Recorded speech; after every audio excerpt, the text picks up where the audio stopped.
Hello everybody, this is Albert with Green Tea House. I hope you're doing well today.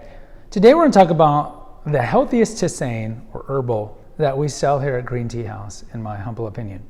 Now before we begin, if you haven't done so already, check out the back catalog of episodes that we have, and also if you have the time, please subscribe and hit the notification bell so these episodes come fresh to you. And of course, visit Casey and I here at the tea store. All right, so we are in Texas, winter time is approaching. And I was thinking, in terms of the tisanes, remember tisanes is the general term for anything that we infuse in hot water that does not come from the Camellia sinensis plant. Sometimes you hear the term herbal. Herbal's okay, but remember, a lot of tisanes are not coming from herbs, they're coming from roots, like ginger. And so the correct term to use is tisanes. So there are some tisanes that we sell. We probably sell, 12 different ones. Like we have 3 Roboche blends, we have peppermint, we have cinnamon, we have chamomile lavender, we have licorice root and all these things. Some of these are really good for specific problems that you might be having. Sore throat. Can't go wrong with lemon ginger with honey. Can't go wrong with licorice root, because we've talked about how licorice root is viscous and soothes the throat.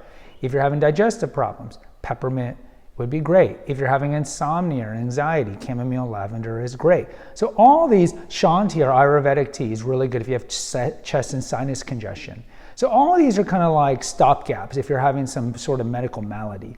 But if I had to pick one tisane that I would tell you that is probably healthiest to drink in the given milieu that we live in 21st century America, it would be cinnamon sticks.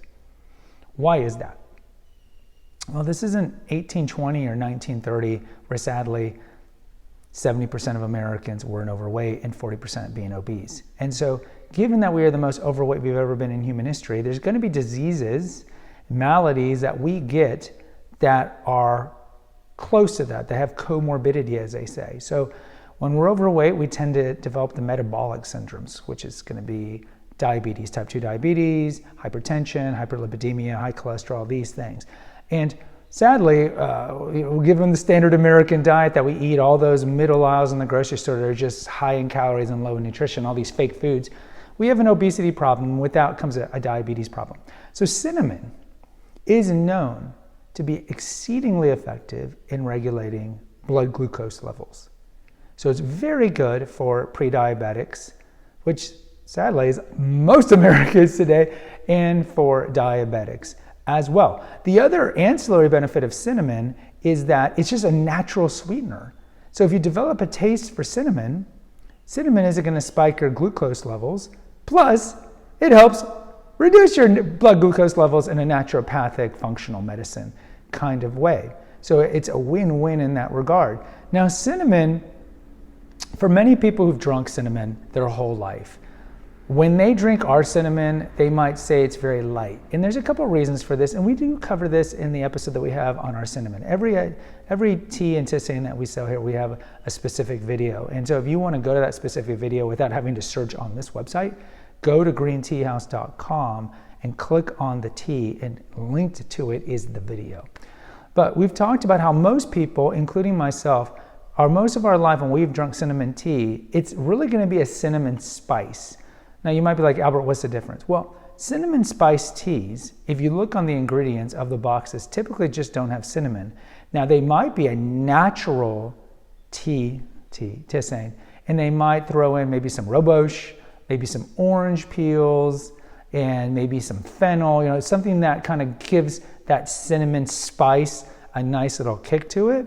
So it might mimic, let's say, a black tea chai, which also has cinnamon in it, but doesn't have tea in it. But more often than not, when you're looking at a cinnamon spice tea, it's going to have artificial flavors in it to mimic a super cinnamon-esque taste. And that's the issue with that. So our cinnamon is literally cinnamon sticks cut. It is pure Ceylon cinnamon that is cut into sticks. So if you look at our cinnamon, it's just like little sticks.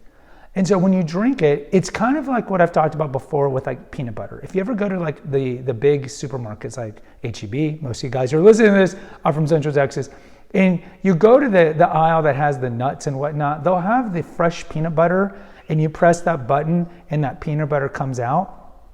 And a lot of people will eat that and they'll be like, this doesn't taste like anything. This doesn't taste like peanut butter.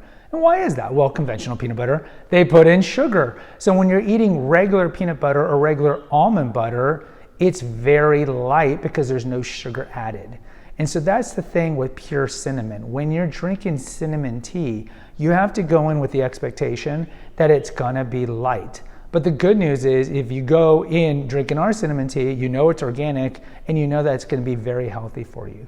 So yes, there are gonna be other tisanes that are great for you, like Roboche, for example. It can be good for blood pressure and some other things. And we talked about peppermint and whatnot. But I would say, given the climate that we're in America today with the diabetes problem and the obesity problem, I would tell you, incorporating cinnamon, whether onto your food, like I sprinkle it on my yogurt bowls or in my smoothies, whether you're incorporating it into your food or doing it in a cinnamon tea, I think is the best way to do it. And it's the healthiest tisane out there. And in closing, if you are gonna drink a cinnamon tea, I would recommend that you don't add sugar to it because you're almost defeating the purpose of it. And if you want to put in a dash of milk or non-dairy alternative, that's fine. But as I've said here many times before, like develop a palate for just drinking your teas and tisane straight. Guys, post in the comments. I'd love to hear from you. Until next time, take care. God bless.